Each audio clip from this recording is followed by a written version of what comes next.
So guys, after few 5 months, yes, 5 months ago yung last post ko sa YouTube ko, yes, dito sa ating YouTube. Ang dahilan kasi nag-focus ako sa page ko na gusto ko ma-monetize siya agad, ma-focus ko siya, ganun. So, nangyari naman siya. So, hindi naman totally parang monetize na talaga siya, pero may AdSense na siya or may access na siya. Ganun. So, a few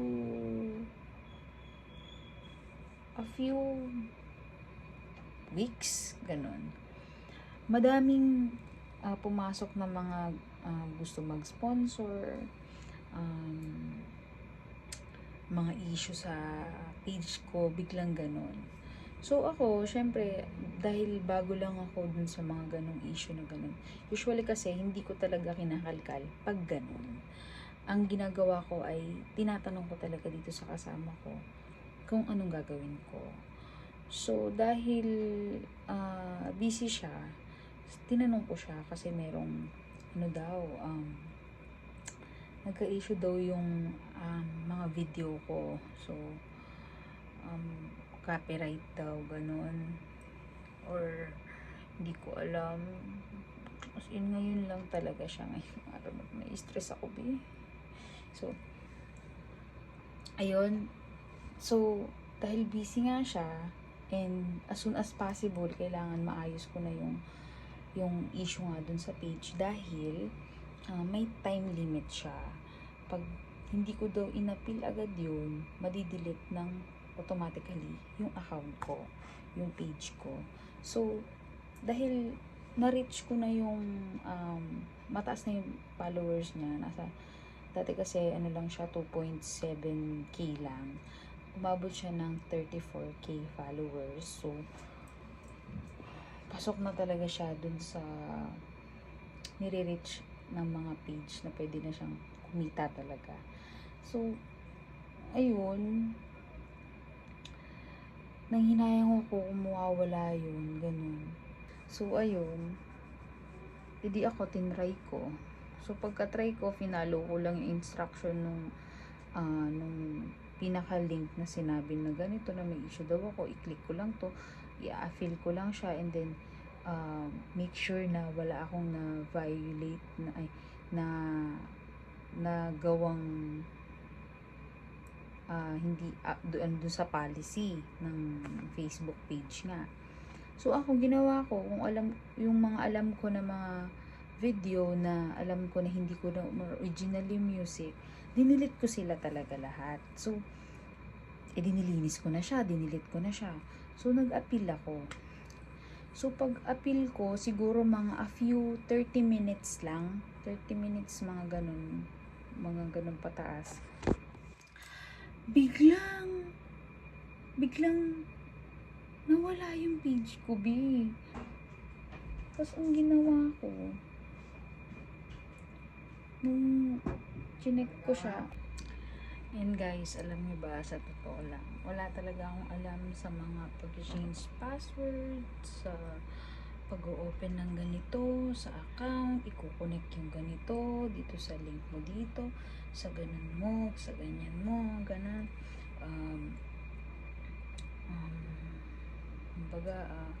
O-open mo to gamit yung ito.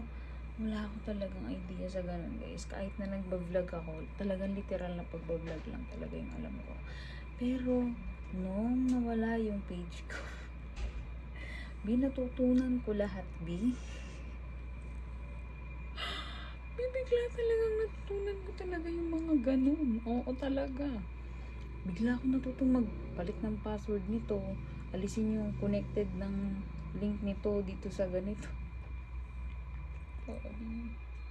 Yun. So, ayun. Tsaka, tapos ito, yun nga, nahack na siya. Tapos, hindi ko na alam gagawin ko. Naiinis ako. So, ayun. Hindi ko alam kung paano ko kukunin yung page ko ulit. Na meron ng 34k followers. So, yung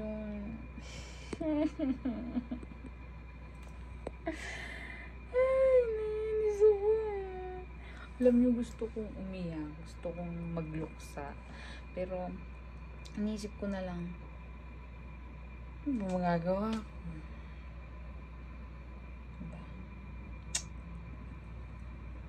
Pero hindi alam, kahit inisip ko na okay lang. Sinisisi ko talaga yung sarili ko. Kasi, alam ko naman kasi yung mga link-link na ganun. Pero kasi, totoo kasi siya. Parang, alam mo yun, parang, gano'n ko. Tapos yun. So, lesson learned na lang. Susunod, na talaga mag-click na kung ano-anong link. Pero ngayon, tinatry pa rin ng kasama ko na ayusin siya if kaya niya pa. Kasi, tatry niya daw kung kaya niya daw i-retrieve pa yung page ko. Kasi yung Facebook account ko, connected siya sa page eh. Ganun siya, no? Pero, ang nangyari is yung page lang yung nawala. Pero yung Facebook account ko, safe siya. Change password ko agad siya. Kasi alam ko, connected niya pa rin yun eh. Dahil connected nga yung account. So, ang ginawa ko, change password ko kagad yung Facebook account ko. Tapos, yung mga nakalink-link dun sa mismong page ko, kagaya ng YouTube ko, nakakonect siya dun. Change password ko talaga siya lahat. So, safe na yung profile Facebook ko at saka yung YouTube ko, okay na siya. Wala na makakapasok doon dahil change password doon siya. So, safe tayo doon. So, ang mangyayari niyan, hindi ko alam kung magagawa ulit ako ng page. Kasi alam nyo guys, gumawa na ako dati ng page tapos bago na to eh. O talaga, 5 months ko lang tong pinurso yung page na yun na nahack. Talaga meron lang nag-viral na mga videos ko. Abot ng million views, ganun. Kaya tumaas agad yung followers ko. Sobrang saya ko nga dun eh. Tapos bigla na lang ganito. So, ayun guys. Namiss ko mag-YouTube. Ang taba ko no guys. Yung mga previous video ko, payatot ako pero ngayon chubby na ako. So, ayun guys. Share ko lang yung thoughts ko sa inyo. Yun nafe-feel ko na I need to learn more about sa mga account, sa mga link, sa mga hackers, sa mga ano. So, ayun. So, ang nawala lang naman sa akin is yung page ko. Yung page ko na King Biz page. Yun, nawala siya. Hindi ko alam kung bakit and paano nangyari yun. Nawala yung 5 months tuloy-tuloy kong paghihirap. So, marami pa namang 5 months na darating. Baka naman kaya ko naman ulit yung gawin. So, ayun, tulungan nyo na lang ako. And then, abangan nyo yung gagawin kong page if hindi ko pa na-retrieve yung Facebook page ko. Pero pag na-retrieve ko, stay follow me, okay? Pero pag hindi na, basta i-report ko naman yun. So, report nyo na lang kapag sinabi ko. Or, ewan ko ba? Basta, pagawa na lang siguro ko ng bagong page para hindi na ako ma-stress. Alam ko naman mahal nyo ako, ipa-follow at ipa-follow nyo pa rin ako. So, ayun guys. Thank you for listening to me. And, ayun. Thank you for watching. Don't forget to like, share, and follow. I love you guys. I miss you. So guys, ito yung kasunod ng video ko na nahack nga yung aking page. Yes. So, okay siya nung ako pa yung nag-handle ng page ko.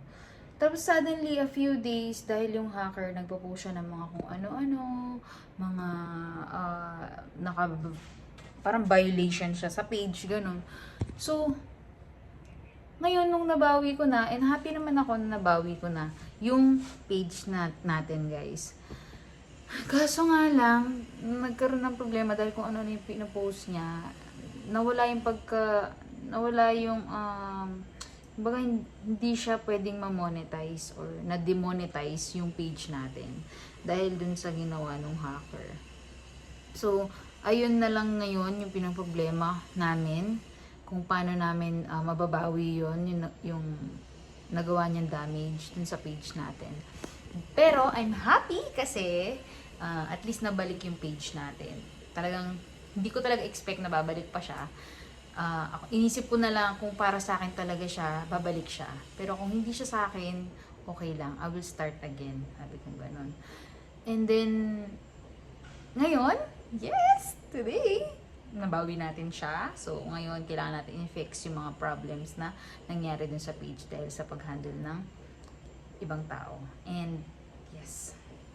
And, lesson to para sa akin na wag agad-agad nag-click or nagtitiwala sa mga nag-notify sa page mo na kunyari sponsor siya, nagka-problem yung page mo, na tutulungan ka niyang maayos yon, and may have a few hours lang na kailangan kumbaga makapag-comply ka kagad, ganun. Kasi magkakaroon ka ng ano ba tawag doon? Kumbaga magra-rush yung utak mo na, ay, kailangan gawin ko to. Nakapokus ka na lang dun sa kailangan maayos yung page mo, yung problema na sinasabi niya na may problema daw yung page mo.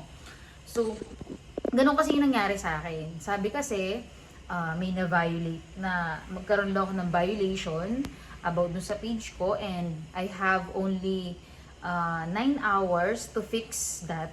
And then, pag after ng 9 hours is madidelete yung aking page. So, dun ako nagkaroon ng parang thinking na, nagmamadali na ako, ganun na, kung ano na lang yung kinlik ko, kung ano na lang yung sinerge ko, kung paano siya gawin, ganyan. So, ayun, dun tayo na-hack. So, ito yung pinaka-lesson sa akin. Na magtanong muna, alamin muna kung totoo ba, or kung wala ka masyadong idea about sa mga ganung wag mo munang papasukin or wag mo munang i-click, wag mo munang i-entertain, ganun. So, kasi after ilang days, madami ding na chat or madami ding na damage na kung sino-sino man tao yung chinat niya na kung sino-sino dun sa page ko. Kasi ako, nagre-reply ako sa mga tao sa page ng hi, pag may nag-hi, nag-hello ako, ganun. Pag may nangamusta, okay po, ganun lang ako. Pero siya, talagang below the belt yung mga pinagsasabi niya sa mga tao doon. So, ayokong maisip nyo na ako yun. Kaya agad-agad dun sa mismong profile ko, personal Facebook ko, ay nag-my day agad ako at nag-post agad ako na hindi ako yung nag-handle nung page ko. Kasi mahirap na eh. Baka mamaya, meron siyang i-message, hiraman ng pera, or kung ano-anong sabihin sa tao and masira ako na hindi naman ako yung gumagamit. So, ayun, ganun yung naging thinking ko nung agad-agad na alam kong na-hack yung aking page. Minessage ko agad, nag-post agad ako na sira po yung page, yung ko, na-hack po ako, under recovery pa po siya, iba po yung may hawak, ganun yung ginawa ko. Para iwas din na magkaroon ng issue na nakahiram pala, nakautang pala, so ganun. So, thankful ako. And agad-agad, pag ganun yung nangyari sa inyo guys, kunyari na-hack din kayo, agad-agad, mag-apply lang, lang kayo, mag-comply agad kayo kay Facebook na ganito yung nangyari. Or kay Meta na ganun. Kasi tutulungan nila kayo. So, ayun. And, ayun, mabilis din naman.